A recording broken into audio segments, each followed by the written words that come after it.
புதுயுகம் மற்றும் Swami Vivekananda matriculation higher secondary school இணைந்து வழங்கும் தமிழோடு உறவாடு இளையோருக்கான பேச்சு போட்டி powered by JV group of companies Sriperumbudur மற்றும் Neelan matriculation higher secondary school Guduvancheri. மீண்டும் அனைவரையும் வரவேற்பதில் மகிழ்ச்சி. இது புதுயுகம் மற்றும் சுவாமி விவேகானந்தா மெட்ரிக் மேல்நிலைப்பள்ளி காஞ்சிபுரம் இணைந்து வழங்கும் தமிழோடு உறவாடு சீசன் 1 இளையோருக்கான பேச்சு போட்டி. Powered by JV Group of Company Sriperumbudur மற்றும் Neelan matriculation higher secondary school Guduvancheri. Associate sponsors Lotus women care hospitals, Siddha PCOS speciality centre, Janus global senior secondary school Kanchipuram மற்றும் ஆனந்த மசாலா அரியலூர். இந்த சுற்று கருத்து சிலம்பம் சுற்று. அடுத்த 2 போட்டியாளர்கள் யார், அவருடைய தலைப்பு என்ன அப்படிங்கறத பார்க்கலாம்.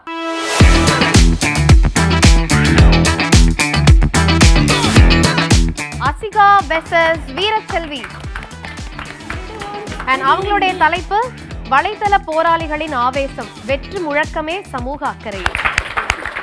வீரச்செல்வி பூவா தலையா? பூ. பூ தலை. ஐயா பார்க்கும் போதெல்லாம் பூ வருதுக்கு என்ன காரணம்? பூ போன்ற மனம் படைத்தவர் அப்படிங்கிறதுனால பூ விழுந்திருக்கு. ஓகே, சோ நீங்க முடிவு பண்ணுங்க. நீங்க பேச போறீங்களா, அவங்கள பேச விட போறீங்களா? அவங்க பேச. ஓகே, நீங்க தான் முதல்ல பேச போறீங்க. All the best. இன்றைய சமூக வலைதளம் என்பது ஒரு நாடக மேடை அல்ல, அது ஒரு உயிருள்ள மேடை. நம்ம ஊர்களில் பஞ்சாயத்தெல்லாம் கூட்டுவார்கள், பஞ்சாயத்து தலைவர் இருப்பார், ஊர் மக்கள் கூடியிருப்பார்கள். ஒரு பஞ்சாயத்து என்றால் அதற்குரிய ஆதாரங்களையும் சமர்ப்பிப்பார்கள். அதற்கான முடிவையும் பஞ்சாயத்து தலைவரே அதற்கு தீர்ப்பை கொடுத்திருவார். ஊர் மக்கள் அனைவருக்கும் சில பேருக்கெல்லாம் எதிர்கருத்து இருக்கும். இருந்தாலும் கூட நாட்டாம பாதம் பட்டா இந்த வெள்ளாம நிலைச்சிருக்கும் அப்படின்னு சொல்லிட்டு அவர் சொல்ற கருத்து தான் கரெக்ட் அப்படின்னு சொல்லிட்டு நம்ம கேட்டுட்டு இருந்திருப்போம். இன்று நாம் ஓட்டு போட்டு தலைவரை தேர்ந்தெடுப்பது ஒரு மக்களுடைய உரிமை. ஆனால் அதை கூட நாம் மறைமுகமாகத்தான் போடுகின்றோம். ஆனால் நாங்கள் அப்படி அல்ல. இப்பொழுது எங்கள் மாற்று கருத்துக்களை நாங்கள் தெளிவாக எங்கள் சமூக ஊடகங்களில் பதிவுகின்றோம். கரூரில் உள்ள பள்ளப்பட்டிக்கும் நாசாவிற்கும் என்ன தொடர்புண்டு? எவ்வளவு தூரம்? ஆனால் அந்த தொடர்பை ஏற்படுத்தியது சமூகத்தில் பேசும் அந்த ஆர்வலர்கள் தான். ஷாரிக் என்ற ஒரு மாணவன் செயற்கைக்கோளை உருவாக்கினார். அந்த செயற்கைக்கோள், அந்த அரசு பள்ளியில் படித்த மாணவன் ஒரு செயற்கைக்கோளை உருவாக்கினாரே என்று அதோடு அந்த செய்தி அங்கே தடைபோடு விட்டது.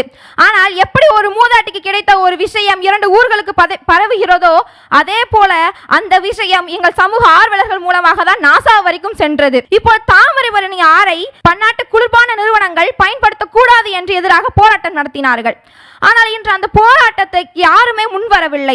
இந்த சமூக ஆர்வலர்கள் தான் அதற்கு எதிராக குரல் கொடுத்து அந்த நதியினுடைய முக்கியத்துவத்தை எடுத்து கூறி அதற்கு குரல் கொடுத்தார்கள். இதற்கு காரணம் வெறும் வெற்று கூச்சமோ இல்ல ஆவேசமோ கிடையாது. தண்ணீர் கேட்பது எங்களுடைய உரிமை, அது எங்களுடைய சமூக அக்கறை என்பதனால் மட்டும்தான். பல சலுகைகளை வாங்குவதற்கும் சீட்டுகளை வாங்குவதற்கும் மக்கள் ஓடிக்கொண்டே இருக்கிறார்கள். அலக்கடிக்கிறோம் என்று தெரிந்தும் கூட இன்னும் எத்தனை நாள் நாங்கள் இப்படியே இருப்பது? ஒடிசாவில் உபேந்திரா மகநாத் என்ற ஒருவர் இருக்கிறார். அவர் ட்விட்டரை தனது ஆயுதமாக பயன்படுத்தினாராம். இப்போ தன்னுடைய ஊர் மக்களுக்கு ஒரு ஓய்வூதியம் வழங்குவதற்கோ இல்லை ஒரு ரேஷன் அட்டை வாங்குவதற்கோ அலக்கழிக்கப்படுகிறார்கள் என்று தெரிந்து உடனடியாக அவர் அந்த ட்விட்டரில் அந்த அலுவலருக்கு நேரடியாக ஹேஷ்டாக் செய்கிறார். இப்படி நீங்கள் செய்கிறீர்கள் என்பதால் அவர்கள் உடனடியாக பயந்து அதற்கு எதிராக முன்னேற்றம் எடுக்கிறார்கள். இப்படி இருக்கையில் சமூகத்தில் பேசும் ஆர்வலர்கள் வெறும் வெற்று முழக்கம் அல்ல, அவர்கள் பேசுவது சமூக அக்கறை காரணமாகத்தான் என்று கூறி வாய்ப்பளித்தனருக்கும் நன்றி கூறி விடைபெறுகிறேன். நன்றி, வணக்கம். வணக்கம். முதலில் யார் இந்த வலைதள போராளிகள்? இந்த உலகத்தின் எந்த மூலையில் என்ன பிரச்சனை நடந்தாலும் தன்னுடைய வீட்டிலிருந்தே தீர்வளிக்கக்கூடிய திறமைசாலிகள் தான் இந்த வலைதள போராளிகள். பொருட்களை வாங்குவதற்கும் பொழுதுகளை போக்குவதற்கும் பயன்பட்ட வலைதளம் இன்று போராட்ட களமாகிவிட்டது. 2017ஆம் ஆண்டு ஜல்லிக்கட்டு போராட்டம் மிகப்பெரிய வெற்றி கண்டது. எதனால்?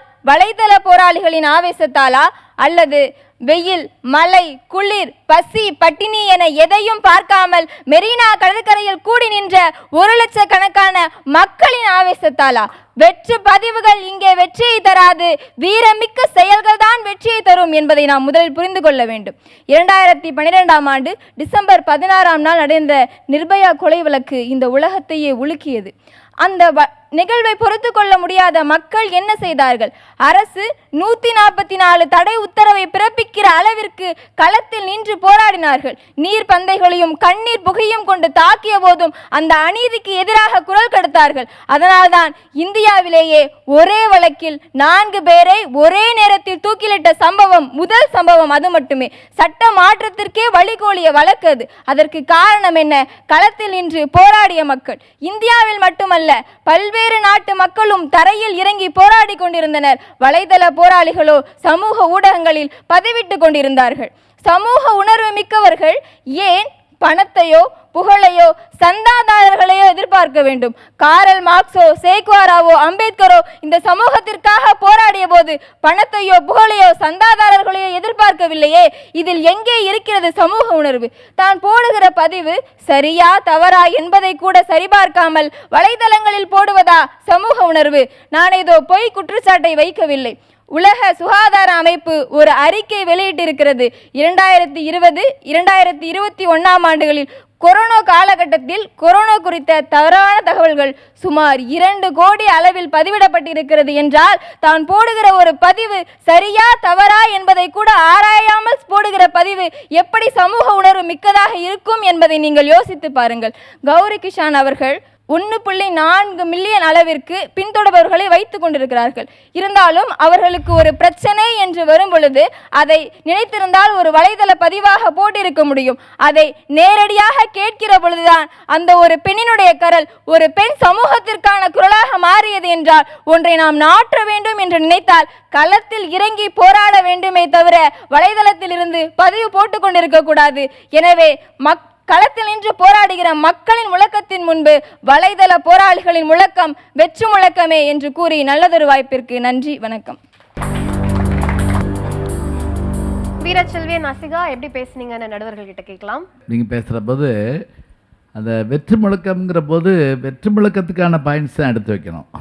வெற்றி பெற்றவர்களை சொல்லி வெற்று முழக்கத்துக்கான பாயிண்ட் சொல்லக்கூடாது.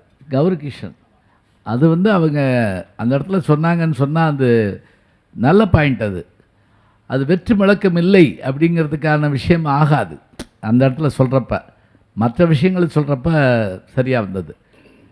அதே போல் பெரிய பெரிய தலைவர்களெல்லாம் எதை நோக்கி போனாங்கிற ஒரு கேள்வி நல்லா கேட்டுங்க. அவங்கெல்லாம் இந்த மாதிரியான ஒரு இதை நோக்கி போனாங்களா? ஏன்னா சந்தாதாரர்களை நோக்கி போல லைக் பண்ணுங்கள் ஷேர் பண்ணுங்கள் அப்படின்லாம் ஒரு வார்த்தை கூட அவங்க சொல்லலை. அப்படிங்கிறதும் எத்தனையோ சுதந்திர போராட்ட தியாகிகள் பென்ஷன் வாங்க மறுத்துருக்காங்க, நானே கேள்விப்பட்டிருக்கேன். அதெல்லாம் நாங்கள் இதுக்காக போராடலைங்க, நீங்கள் வேறு அப்படின்ட்டாங்க ஒரே வார்த்தையில். அதனால் அந்த விஷயங்களை எல்லாம் ரொம்ப அழகாக சொன்னீங்க, வாழ்த்துக்கள். அதே மாதிரி நீங்கள் அஷிகா நீங்கள் பேசுகிறப்ப ஒரு சின்ன தடுமாற்றம் இருந்தது, உங்களுக்குள்ளே தெரிஞ்சது. நடுவில் நிறுத்தினீங்க, திருப்பி கொண்டு வந்தீங்க. அவ்வளோ நல்லா. இப்போ இந்த தலைப்பில் ஈடுபாடாக இல்லையா உங்களுக்கு? நல்லா ஈடுபாடாக இருந்ததா? முதல் சுற்றில் இருந்ததை காட்டிலும் கொஞ்சம் ஒரு சின்ன தடுமாற்றம் இருந்த மாதிரி இருந்தது. பரவாயில்ல, நீங்கள் எப்போவுமே தடுமாற்றம் இருந்தால் கூட அதை அது கமல் இந்த படத்தில் சொல்வார் இல்லையா, குருதி புடல்ல வீரம்ங்கிறது பயத்தை வெளிக்காட்டிக்கிறாமல் இருக்கிறது தான் அப்படிம்பார். அது மாதிரி நமக்கு தெரியலன்னா கூட தெரியலேங்கிற விஷயத்த சொல்லக்கூடாது. நான் ஏன் தெரியல தெரியுமா எனக்கு அப்படின்னு கேட்டுக்கிட்டு இருக்கணும். அதுதான் அது அதனுடைய வெற்றிக்கான விஷயமாகும்.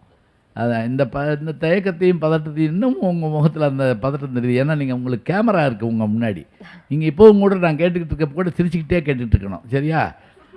அது ஒரு ஃபேஷன். அதை வச்சுக்கணும். அதனால் பதட்டமோ தயக்கமோ எதுவுமே வேண்டியதில்லை. நம்ம பயிற்சி அரங்கத்தில் தானே இருக்கிறோம்.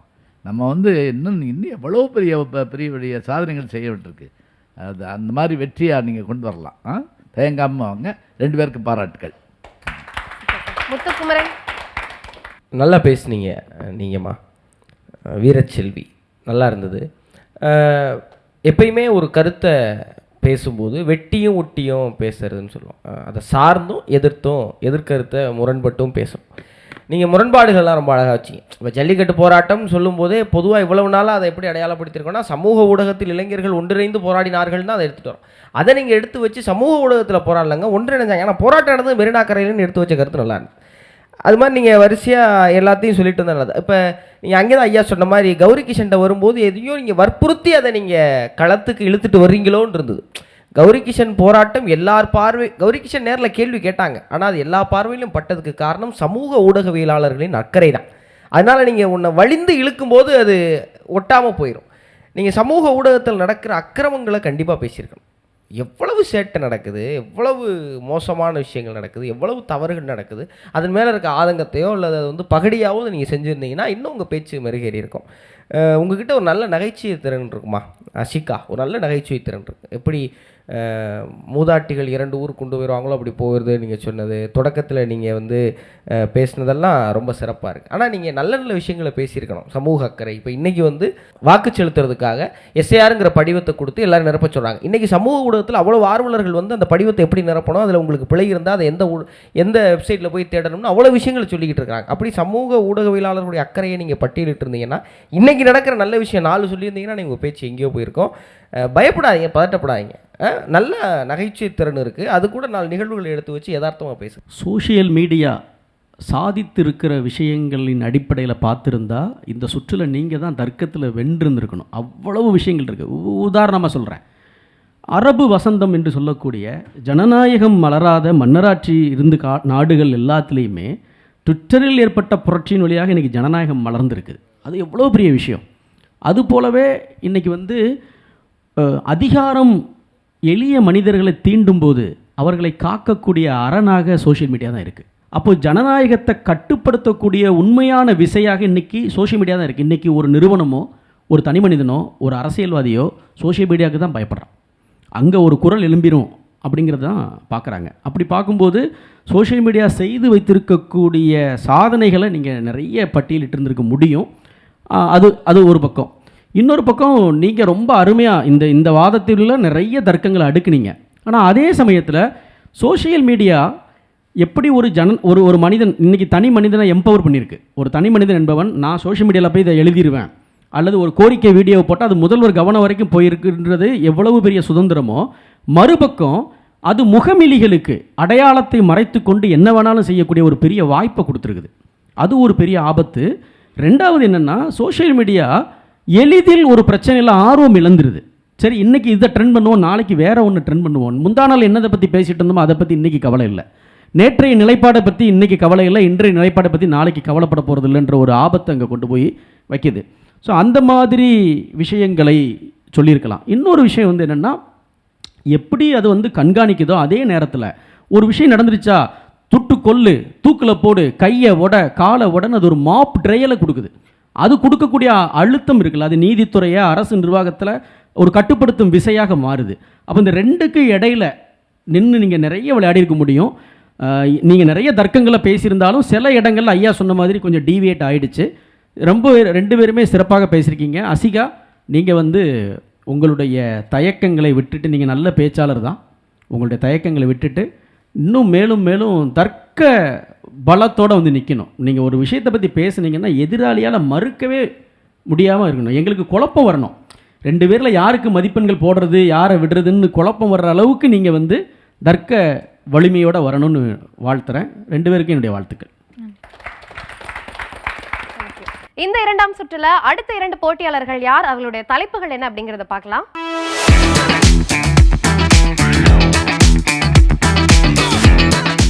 ராஜலட்சுமி வெர்சஸ் நிரஞ்சனா அண்ட் அவர்களுடைய தலைப்பு பாடல்களின் சிறப்பு வரிகளில் இசையில். யாரு பூ யாரு தலை? தலை. தலை. நீங்க பூ. டாஸ் போட போறது நம்ம முத்துக்குமரன். முத்துக்குமரா, பார்க்கலாம். தலை. ஓகே, ராஜலட்சுமி தலை விழுந்திருக்கு. நீங்க பேச போறீங்களா, பேச விட போறீங்களா? அவங்க பேசட்டும். Okay, all the best Niranjana. Suppose உங்கள் 2 பேருக்கு யாருக்காவது பாட தெரியுமா? தெரியாது சார், ஆனால் பாடலாம். ஐயோ, நோ அப்படிலாம் செய்யக்கூடாது. நாங்கள் தான் கிடைச்சோமா? பாடி பழக்கம் இருக்கு, இசை பழக்கம் இருக்கா? இல்லை சார். உங்களுக்கு பழக்கம் இல்லை சார். விட்டுருங்க, வேண்டாம். ஐயோ, அதெல்லாம் செய்யக்கூடாது. இத்தலைப்பில் பேச அன்பு அண்ணன் இசையே அழைத்து வந்துள்ளேன். பேசுங்கள். வணக்கம், நான் உங்கள் இசை. தலைப்பை கேட்டவுடன் குபீர் சிரிப்பு. இசையா வரிகளா? இசையமைப்பாளர் மெட்டமைக்க அதற்கு சொல் சேர்ப்பதுதானே பாடலாசிரியரின் வேலை இங்கு. அப்படி பார்த்தால் எனது மிச்சம், கொஞ்சம் நாகரிகமாக சொன்னால் எனது தொடர்ச்சிதானே இப்பாடல் வரிகள். நான் வரிகள் இல்லாமல் தனித்து இயங்குவதும் உண்டு. ஆனால் தம்பி, பாடல் வரிகளோ தனித்து விடப்பட்டால் எப்போதாவது ஏறெடுத்து பார்க்கப்படும் ஒரு சுமார் கவிதையாகத்தான் இருப்பார். நீங்கள் என்ன தலைகணம் என்று நினைப்பது எனக்கு கேட்கிறது. சிவனேனு இருந்தவனை இசைத்தமிழ் நீ செய்த அருட்சாதனை என்று ஏற்றிவிட்டவர்களும் நீங்கள்தான். எவனோ ஒருவன் வாசிக்கிறான், இருட்டிலிருந்து நான் யாசிக்கிறேன் என்று தூக்கிவிட்டவர்களும் நீங்கள்தான். ஒவ்வொரு தலைமுறையினருக்கும் ஒரு இசையமைப்பாளர். எம்எஸ்வி தொடங்கி ராஜா தொட்டு ரஹ்மானிலிருந்து யுவன் சென்று அனிருத் சனா என்று அணிவகுத்து வரும் திறமைகள். அதுவெல்லாம் இருக்கட்டும். நீங்கள் பிறந்தவுடன் உங்களை ஆராரோ பாடி அரவணைத்ததும் நான் தான். நீங்கள் பயணம் முடிந்து கிளம்பும் போது பறைமேளம் தட்டி அனுப்பி வைப்பதும் நான் தான். எல்லாம் மறந்துவிட்டது போல. என்னை பற்றி வரலாற்றிடம் கேளுங்கள். சிறிதளவு கருணைக்கு கூட இடமில்லாத ஹிட்லரின் மனதில் சிம்மாசனமிட்டு அமர்ந்திருந்தது வேக்னரின் இசை. ரோம் பற்றி எரியும் போது ஃபிடல் வாசித்து கொண்டிருந்தானாம் நீரோ மன்னன். இதெல்லாம் இசை தரும் பித்து நிலைகள். என்னை பற்றி விஞ்ஞானத்திடம் கேளுங்கள். இசை கேட்டு வளர்கிறதாம் தாவரங்கள், பால் கொடுக்கிறதாம் கால்நடைகள். இசை இன்று டெஸ்பாசிட்டோவிற்கு தர்மபுரியில் இருக்கும் மாணவன் ஆடுவதும், ஷேப் ஆஃப் யூவை சிங்கப்புணரியில் இருக்கும் மாணவன் பாடுவதும் எதனால் சாத்தியமானது? இசையால் மட்டும். உங்களில் சிலர் வாழ்விலிருந்து பிரிக்க முடியாத அரசியலை என்னிடமிருந்து பிரித்து விடலாம் என்று பார்க்கிறீர்கள்.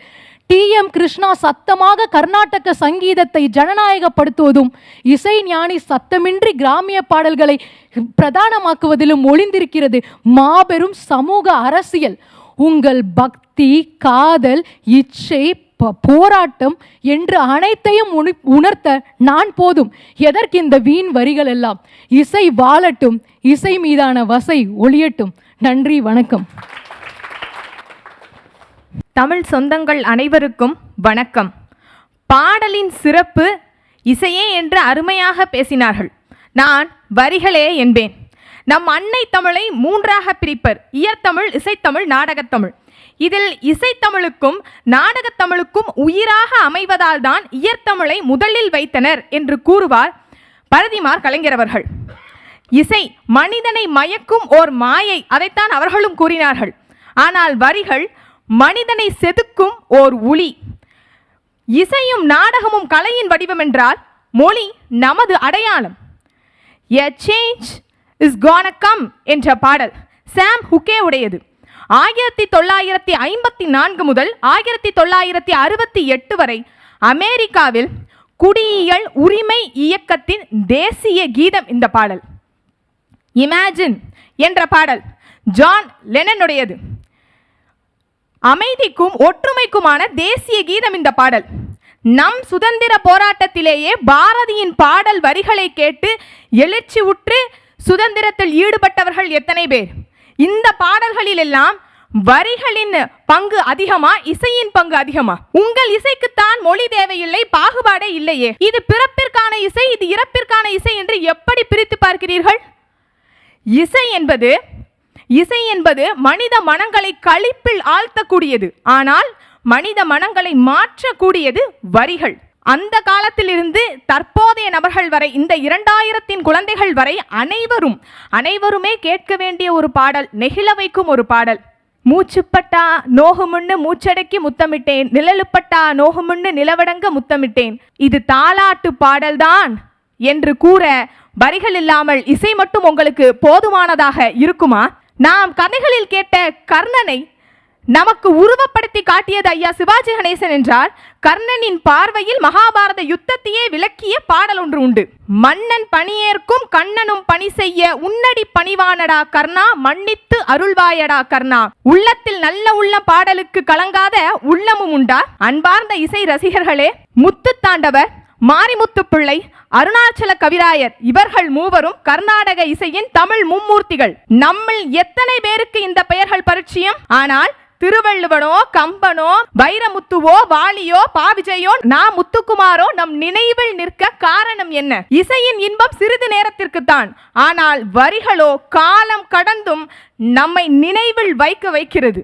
பாடலின் சிறப்பு பாடலின் தாக்கத்தை பொறுத்தது. அந்த தாக்கத்தை ஏற்படுத்துவது வரிகளே என்று கூறி நிறைவு செய்கிறேன். நன்றி, வணக்கம்.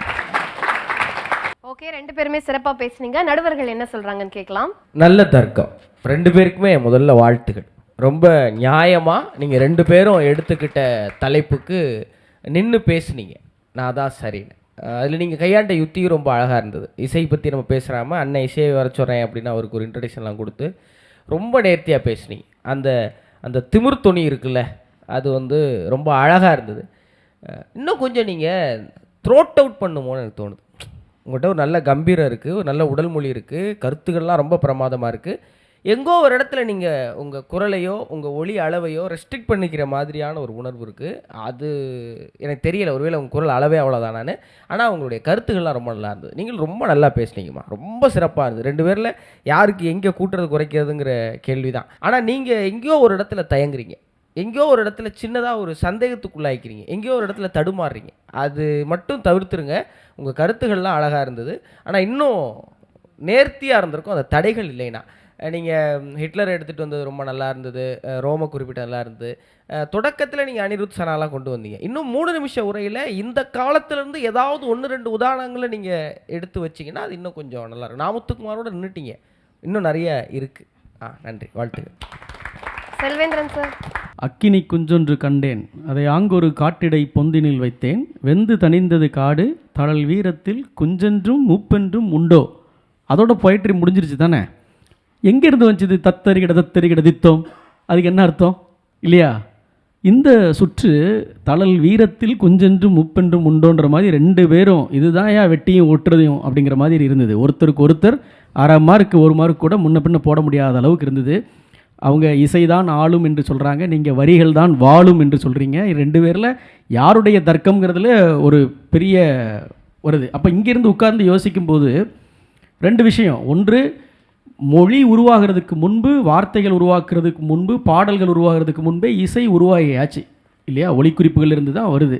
அப்போ அதுதானே சீனியர் அப்படின்னு நினச்சா, இந்த பக்கம் 2000-3000 ஆண்டுகளுக்கு முன்பு புனையப்பட்ட பாடல் உங்களுக்கு இசை ஞாபகம் இல்லை, ஆனால் அன்று எழுதப்பட்ட வரிகள் இன்று நிற்குதே அப்படின்னா நல்ல தர்க்கமாக இருக்குது. ஆனாலும் 2000-3000 வருடங்களுக்கு முன்பு எழுதப்பட்ட ஒரு கவிதையை நாம் இன்றைக்கு நினைவு கூறுவது, அது சங்க பாடலாக இருக்கட்டும் அல்லது நவீன கவிதையாக இருக்கட்டும், அதில் சந்தம் இருந்தால் தான் அது நமக்குள்ளே உட்காருது. இப்போ அங்கேயும் மியூசிக்காலிட்டியினுடைய ரோல் வந்து ரொம்ப வலுவாக இருக்குது. ஆனால் இந்த சுற்றை பொறுத்த மட்டுக்கும் 2 பேருமே சிறப்பு. அதுலேயும் நிரஞ்சனா, இதுதான் கம்பேக். கம்பேக்னா இப்படி தான் இருக்கணும். அதாவது அப்படி தட்டி தடுமாறின நிரஞ்சனாவாக இப்படி பேசுனதுன்ற மாதிரி ரொம்ப அற்புதமாக இருந்தது. உங்களுக்கு நான் ஒரே ஒரு டிப்ஸ் சொல்கிறேன். யோசித்து பேசணும். அது வாழ்க்கையில் எல்லா தருணங்கள்லையும் பேசும்போது யோசிக்கக்கூடாது, சரியா? அது ஒன்று தான் உங்களுக்கான டிப்ஸ். வாழ்த்துக்கள்மா. சாப்பாட்டுக்கு மேலே சோர்வாக இருக்குன்னு நினச்சோம். ஆனால் 2 பேரும் அப்படியே எம்ஜிஆர் சிலம்பு சுற்றுற மாதிரி சுற்றிட்டீங்க. ரொம்ப பிரமாதமாக இருந்தது. 2 பேருக்கு ரொம்ப பாராட்டுகள். அதுவும் இசை பற்றி சொல்கிற போது நீங்கள் கூட தற்கால வரி ஒன்று கூட எடுத்து சொல்லியிருக்கலாம். அவர் நேரமில்லை, இதெல்லாம் சொல்லலாம். இளையராஜா ஒரு முறை சொன்னார், இசையினுடைய தன்மை என்ன அப்படிங்கிறதுக்காக தாமரை மலரை தனியாக எடுத்து வைத்தேன், ஒரு தூதுமில்லை ஒரு பேச்சுமில்லை, இது என்ன இருக்குது? ஒன்றுமே இல்லை சொல்லிவிட்டு அதே ஹம் பண்ணி அந்த பாட்டை பாடி காமிச்சார் பாருங்க. எது நெஞ்சம் மறப்பதில்லைங்கிற படத்தில் வரக்கூடிய பி. சுசிலாமனுடைய பாட்டு வரியிலேருந்து ஒரு ஸ்டான்ஸாக எடுத்துருந்தார். அது தாமரை மாலை, எனக்கு வராது பாட்டு, அது ஒன்றும் பயப்படாதீங்க. அந்த பாட்டு வரியை அவர் பாடி காமிச்சப்ப, இது நான் சின்ன பிள்ளையில் கேட்டது 10 வயசில், இன்னைக்கு எனக்கு ஞாபகத்தில் இருக்குதுன்னு சொல்கிறாரு. அவர் சொல்கிறாருன்னு சொன்னால், அப்பா அந்த இசையோடைய தன்மை என்ன? ஒரு வரியாகவே இருந்தால் பிரயோஜனம் இல்லை. அதுக்கு வந்து எப்படி ஒரு கல்லை சிற்பமாக செதுக்கி ஒரு தெய்வத்தின் வடிவாக்கினோடனே அந்த சிற்பியை கும்பிடுவானோ, அதுபோல் இசைக்கான அந்த இது வந்து எவ்வளோ பெரிய விஷயங்கிறத சொல்லியிருந்தார். நீங்கள் அதே மாதிரி எடுத்து சொன்னீங்க, ரொம்ப நல்லா இருந்தது, பாராட்டுக்கலாம். அவங்க ஐயா சார் சொன்ன மாதிரி அது காலையில் வந்தது யார், அந்த நிரஞ்சனா வேற ஆளா இது வேற ஆளா அப்படிங்கிற மாதிரி, எனக்கு இன்னொரு பேர் இருக்குது அப்படிங்கிற மாதிரி நல்லா சொன்னீங்க. வாழ்த்துக்கள். அதே மாதிரி நீங்களும் நல்லா எடுத்துக்காட்டுகளெல்லாம் வரிசைப்படுத்துறது நல்லா இருந்தது. அந்த நீரோ மன்னன் வந்து இசைக்காக சொல்கிறதில்ல, அது ஒரு வகையான குரூரத்துக்காக சொல்கிறது. அது என்னென்னா அவங்க தீபிடிச்சு செஞ்சுக்கிட்டு தான் இந்த வேலையை பார்த்துக்கிட்டு இருக்காண்டா அப்படிங்கிறதுக்காக சொல்கிறது. அது இசையினுடைய பெருமை இல்லை. நீங்கள் சொன்னது வந்து ரொம்ப நல்ல வரிகள் என்பது என்ன அப்படின்னா, திருக்குறள் இசையமைக்கப்படாமல் இருந்தாலும் இன்ன வரைக்கும் 2000 வருஷமாக இருக்குது இல்லையா, அது யார் இசையமைச்சா அவரை பாடிட்டு இருந்தால் தெரியாது. ஆனால் உண்மை என்னன்னு கேட்டால் சங்க இலக்கிய பாடல்கள் எல்லாமே பாடப்பட்டவை தான், எழுதப்பட்டவையே அல்ல, சொல்லப்பட்டவை கூட அல்ல, பாடப்பட்டவை தான். அதுக்கு என்ன ஆதாரம்னா, இன்றைக்கும் பூண்டி புஷ்பம் காலேஜில் தமிழ் துறை தலைவராக இருந்த தட்சிணாமூர்த்தி அவர் சங்க இலக்கிய வரிகளை பாடி பதிவு பண்ணியிருக்கார். நீங்கள் எப்போயாவது இதில் கேட்டு பாருங்கள். கீழே இருந்து வருவார், யாதும் ஒரு யாவருங்களில் அந்த கடைசி வரியிலேருந்து ஆரம்பிப்பார். பெரியோரை வியத்தலுமிலமே சிறியோரை இகழ்தல் அதனின் மிளமே அப்படி அப்படி இப்படி இருந்து மேலே கூடி வந்து பாட்டை திரும்ப ரிவர்ஸில் வந்து கொடுத்தாருன்னா, ஓ இப்படித்தான் அந்த பாட்டு அப்படின்னு நமக்கு தோணும். நம்ம என்ன பண்ணிட்டோம், எல்லாத்தையும் மனப்பாடம் பண்ணியோ யாதும் முறையா அவங்களே தீர்மன்ற எல்லாம் வாய்ப்பாடு மாதிரியே சொல்லிக்கிட்டு தர்றோம். அதனால் அது நிற்கிதுங்கிறது உண்மை தான். ஆனால் அது கிடச்சிச்சின்னா அது ஒரு தனி இதுதான். நீங்கள் எடுத்துக்கிட்ட கட்சிக்கு கொஞ்சமும் குறைவில்லாமல் ரொம்ப அழகாக பேசுனீங்க. 2 பேருக்கு வாழ்த்து. அடுத்த 2 போட்டியாளர்கள் யார், என்ன தலைப்புல பேச போறாங்கங்கறத வாங்க பார்க்கலாம்.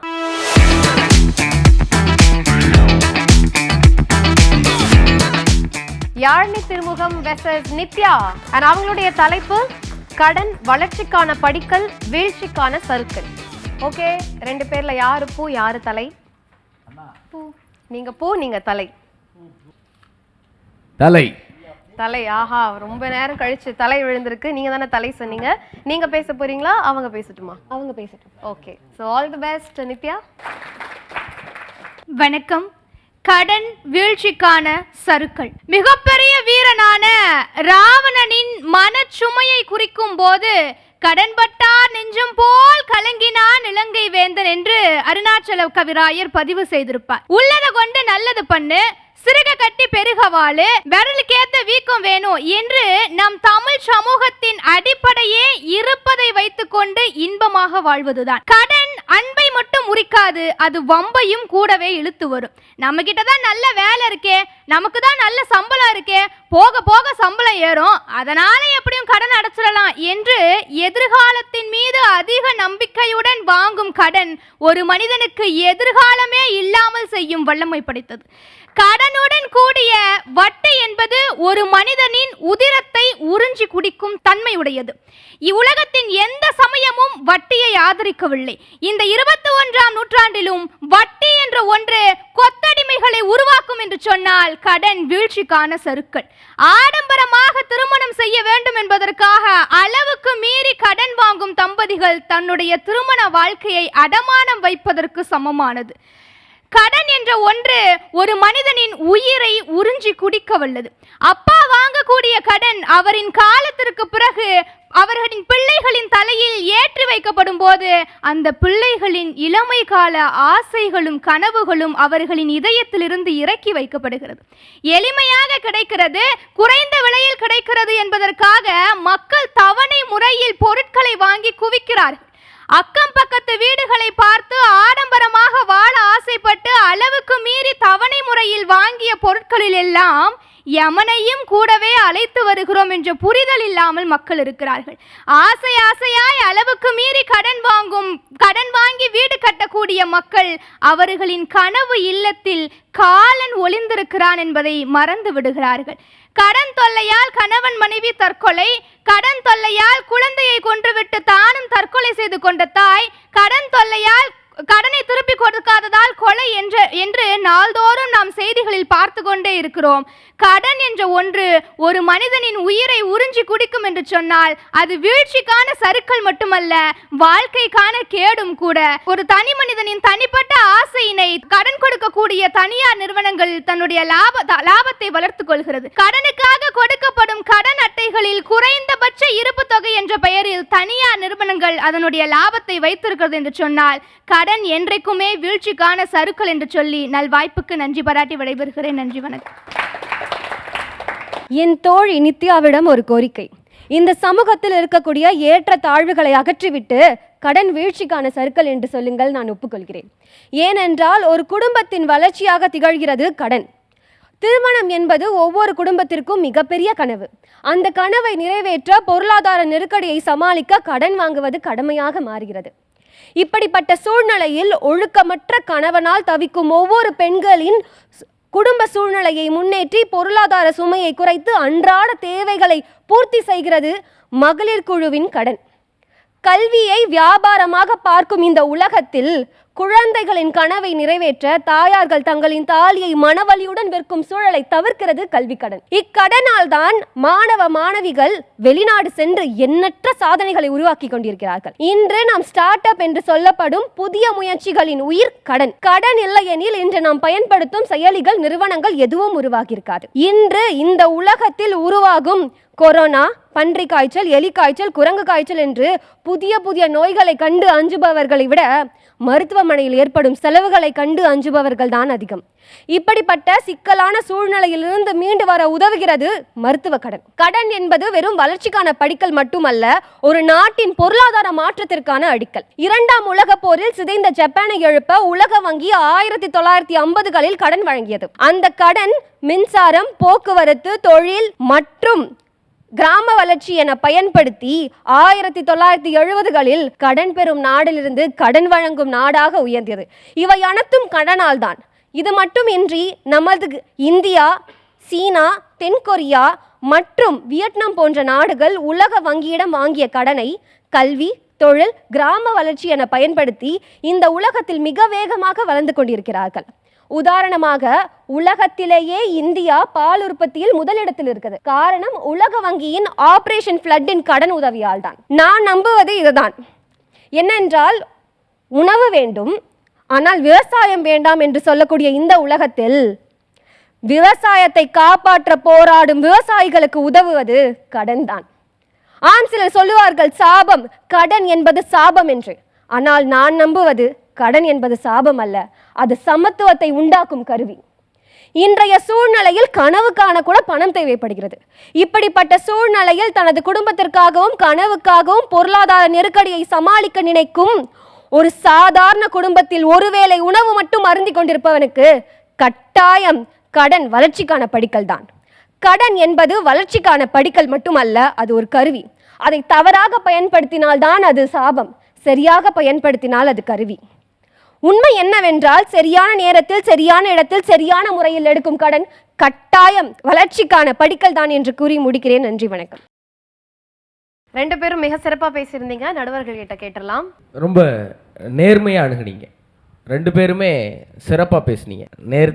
நேர்மையான 2 பேரும் எடுத்துக்கிட்ட தலைப்புக்கு நியாயமாக பேசுனீங்க. ஆமாம், நீங்கள் பேசும்போதும் ஒரு குடும்பத்தில் என்னெல்லாம் சிக்கல் இருக்குது அப்படிங்கிறதையும், ஒரு சமூகத்தில் என்னெல்லாம் கடன் அன்பை மட்டும் இல்லை வம்பையும் சேர்த்தே கூட்டியாந்துரும் நீங்கள் தொடங்கி கடைசி வரைக்கும் நல்லா இருந்தது. நீங்களும் சரியாக பேசுனீங்கம்மா. ஒரு சமூக சமநிலைக்கு கடன் எவ்வளோ முக்கியம் அப்படின்னு நீங்கள் சொன்னீங்க. கல்வி கடனும் மருத்துவ கடனும் எவ்வளோ தேவையாக இருக்குது, கல்வி கடனை பயன்படுத்தி இன்றைக்கி எவ்வளவு பேர் தங்கள் வாழ்க்கையில் மேல்நிலைக்கு வந்திருக்கிறாங்க அப்படிங்கிறத அழகாக பேசியிருந்தீங்க. சிறப்பு. 2 பேருக்கு வாழ்த்து. முதல்ல இந்த மாதிரி தலைப்புகளை தேர்வு செய்த இந்த புது யுகம் குழுவுக்கு ஒரு பாராட்டு. ஏன்னா பொது சமூகம் பேச வேண்டிய, சிந்திக்க வேண்டிய புள்ளிகளை நோக்கி இருக்குது. இதில் பேசப்பட்ட தலைப்புகள் எல்லாமே ரொம்ப அற்புதம். ஒன்று.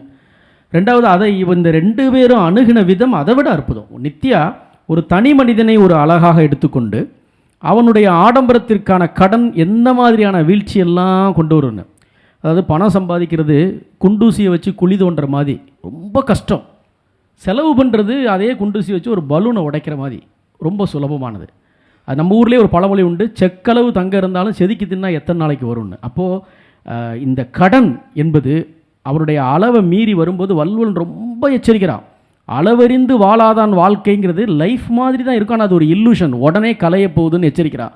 அப்போது இண்டிவிஜுவல் ஆடம்பரமாக வாழ்வதற்கான கடன் என்பது ஒரு சறுக்கல்ங்கிறத ரொம்ப ஆணித்தரமாக நித்யா நிறுவனாங்க. நித்யாவுக்கு பாராட்டுக்கள். மறுபக்கம் யாழினி அகைன் ஒரு கம்பேக். என்னென்னா, நீ தனி மனித கடனை பற்றி பேசும்போது ஒரு நாட்டில் வளர்ச்சிங்கிறது என்ன, இன்றைக்கி சமூக பொருளாதார திட்டங்கள் எல்லாமே உலக வங்கிகளுடைய கடன்களால் நடக்குது. அப்போது வளர்ச்சிக்கான படிக்கல் மட்டுமில்லை, வளர்ச்சிக்கான அடிக்கல்னு அவங்க குறிப்பிட்டு சொன்னதும் ரொம்ப சிறப்பான ஒரு விஷயமா இருக்குது. இப்போ அத்தியாவசியம் என்று வரும்போது கடன் ஒரு பொருள் ஒன்று தான் மாறுது. ஆனால் ஆடம்பரம்னு வரும்போது அது அர்த்தமில்லாத மாறுது. ஆனால் இந்த இடத்துல இன்னொரு விஷயத்த சொல்லணும். கடன் என்றாலே தவிர்க்க முடியாதது வட்டி. இந்த உலகத்தில் எத்தனையோ மதங்கள் இருக்குது. உலகத்தின் எந்த மதமும் வட்டிங்கிற விஷயத்தை ஏற்றுக்கொண்டதே இல்லை. இஸ்லாத்தாக இருக்கட்டும், குரானாக இருக்கட்டும், ஜெயின் சமூகமாக இருக்கட்டும், வட்டிக்கு எதிரான கடுமையான சொற்களை முன்வைக்குது. ஆகவே கடன் என்பது கூடுமான வரைக்கும் இல்லாமல் இருப்பது தான் அது சரியானதாக இருக்க முடியும். ஆனால் 2 பேரும் சளைக்காத அருமையான ஒரு பேச்சை வழங்கியிருக்கீங்க. வாழ்த்துக்கள்மா. எல்லாரும் நல்லா படித்தா தான் எங்களுக்கு கஷ்டம். சுமாராக இது பண்ணால் டக்கு டக்குன்னு ஜைவரை போட்டு போயிடுவோம். இப்போ என்னடனா பூரா பிரமாதமாக பேசுகிறீங்க, ரொம்ப நல்லா இருக்குது. நீங்கள் பேசுகிற போது இந்த கடன் பட்டார் நெஞ்சம்போல் கலங்கினான் இளைஞ வேந்தன், அது எல்லாரும் ராமாயணம்ன்றாங்க. ராமாயணம் இல்லை, அது நல்லா சொன்னீங்க. அது பெரிய ஆச்சரியம். இது அருணாச்சல கவிராயருங்கிறது ராமநாடக கீர்த்தனை வடிவ நாடகம். அது இந்த ராமனுக்கு மன்னன் முடி தரித்தானேன்னு ஒரு பாட்டு இருக்குது. இதில் 10 மாத பந்தம்னு ஒரு படத்தில் பானுமதி பாடுவாங்க. ராமனுக்கு மன்னன் முடி தரித்தானே நன்மை என்று உரைத்தானே, அது கூனி போய் கைகையிட்ட சொல்கிற பாட்டு வரி. இது ரொம்ப பேத்துக்கு அதெல்லாம் தெரியாது. பாமரமே உனக்கு என்னடி பேச்சு பழம் நழுவிப்பாலில் விழுந்தார் போலாச்சு அப்படின்னு சந்தோஷப்பட்டா கைகைன்னு வரும். நல்ல அழகான விஷயத்தை எடுத்து சொன்னீங்க. அது மட்டும் இல்லை, அது என்னென்ன சிரமங்களை தருது அந்த கடன்கிற ஒரு விஷயம் நல்லா சொன்னால், அது கடைசியில் இறுதி கடன் வரைக்கும் கொண்டு விட்டுருங்கிற விஷயத்த நல்லா சொன்னீங்க. அதே போல் நீங்கள் சொல்கிற போது அது வளர்ச்சிக்காக எடுத்துக்கிட்ட முறைகள் என்ன, கடன் வாங்கிட்டு இருந்த ஜப்பான் கடன் கொடுக்குற நாடாக வந்துருச்சு அப்படின்னு சொல்லிட்டு கண்ணதாசனை பற்றி கூட வலம்புரிஜான்னு ஒரு முறை சொன்னார். கண்ணதாசன் இந்தியாவின் ஜனாதிபதியை போல் சம்பாதித்தார், எல்லாரும் கைதட்டினாங்க. ஆனால் அவர் இந்தியாவை போல் கடன் வாங்கினார் அப்படின்னு முடித்தார். ஜனாதிபதியை போல் சம்பாதித்தார், ஆனால் இந்தியாவை போல் கடன் வாங்கினார். ஏன்னா நம்ம நிறைய நாட்டில் வாங்கிட்டு இருந்தோம்னு. அது அந்த காலத்தில் ராஜாஜி காலத்தில் சொல்லுவாங்க. அது சுதந்திரம் அடைஞ்ச நேரத்தில் நம்ம பெருசாக வளர்ச்சி இல்லாமல் இருந்தோம். அப்போ ஒருத்தர் அவருடைய உதவியாளர் கேட்டாராம், ஒரு நாட்டோட பேர் சொல்லி இந்த நாடு இருக்கா அப்படின்னு கேட்டிருக்காரு. நிச்சயமாக இல்லை அப்படின்னு இருக்கார் ராஜாஜி. எப்படி இவ்வளோ உறுதியாக சொல்கிறீங்க அப்படின்னு. அப்படின்னா நம்ம அவங்ககிட்ட கடை வாங்கியிருப்போம், அதனால் இது இல்லைங்கிற அப்படின்னு சும்மா ஒரு விளையாட்டு கூட சொல்லியிருக்கலாம். இல்லை இது வழக்கமாக சொல்கிற மாதிரி இது கேள்விப்பட்ட கதையாக கூட, செவி வழி கதையாக கூட இருக்கலாம். எதுவாக இருந்தாலும் சரி, வளர்ச்சிக்காக வாங்கப்படுற அந்த விஷயத்த ரொம்ப அழகாக சொன்னீங்க. 2 பேருக்குமே ரொம்ப பாராட்டுகள், வாழ்த்துக்கள். நல்லா இருக்கு. கடன்ல ஒரு முக்கியமான கடன் இருக்குயா, சாமானியர்களுக்கும் சொந்த வீடு கனவை நிறைவேற்றி கொடுத்த வீட்டு கடன் ஒண்ணு.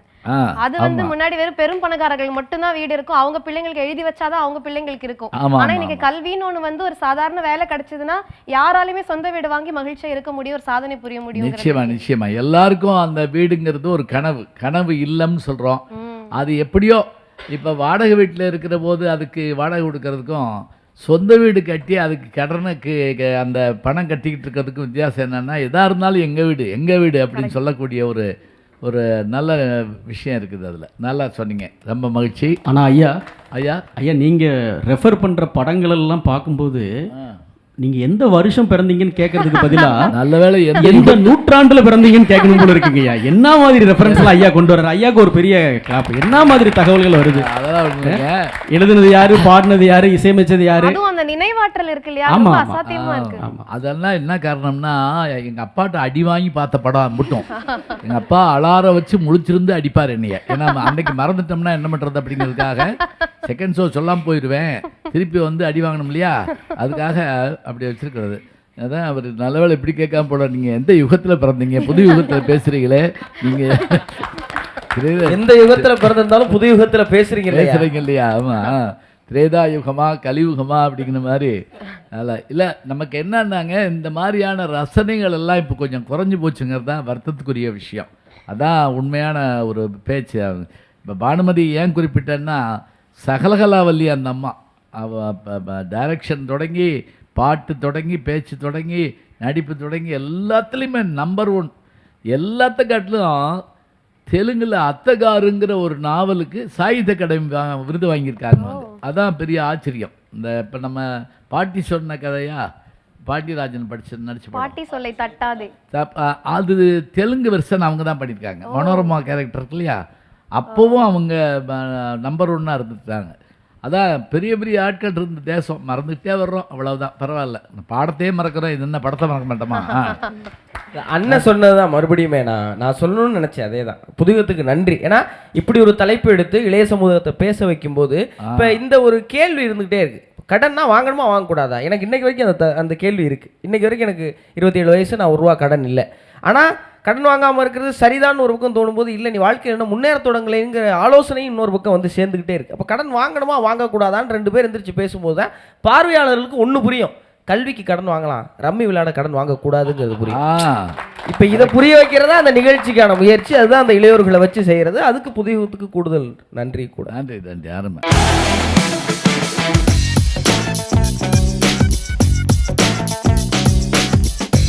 அடுத்த வாரம் புதியகம் ரொம்ப வில்லங்கமா தலைப்ப நாயக வழிபாடுன்னு கொடுத்துருக்கோம். அப்போ நீங்க நாயக வழிபாடுனா உன் நாயகன் கிட்ட நீ எதை எடுத்துக்க போற? சிரிக்க வைப்பதோடு மட்டும் நிறுத்தி விடாமல் நம்மை சிந்திக்கவும் வைத்த சின்ன கலைவாணர் விவேக் மறைந்தாலும் அவருடைய பணியை ரசிகர்கள் தங்கள் கடமையாக சுமக்கிறார்கள் என்றால் அது அன்பின் வடிவம். என் தலைவனை பார்த்துட்டா போதும் என்று எமன் அவர்களை துரத்துகிறார் என்பது கூட தெரியாமல் வண்டியில் துரத்தி கொண்டே போவதும், உங்க கொள்கை என்னன்னு தெரியலனாலும் பரவாயில்ல, நாங்க உங்க பின்னாடி தான் வருவோம் என்றிருப்பது நாட்டிற்கே வீண் விரயம். மோசமான வழக்குக்கு வழக்குரை செய்கிற ஒரு தேர்ந்த வழக்கறிஞரை போல அப்படி அழகா ஒரு வாதம் ஒன்று வச்சார். பல உயிர்களுக்கு நான் எதுக்காக இங்க வந்தோம், எதுக்காக சாகுறோம்னு தெரியாது. Tie for nothing. அப்பா சொல்லாதது, அம்மா சொல்லாத, வாத்தியார் சொல்லாத அவர் சொல்லிட்டாருன்னா சொல்றாங்க. ஏதோ ஒரு வகையில் ஏதாவது ஒரு சிக்கல்ல இருக்கிற நேரத்தில் நமக்கு ஒரு மாற்றத்தை தரக்கூடிய ஒரு உருவமாக அவங்க தெரியுறாங்க.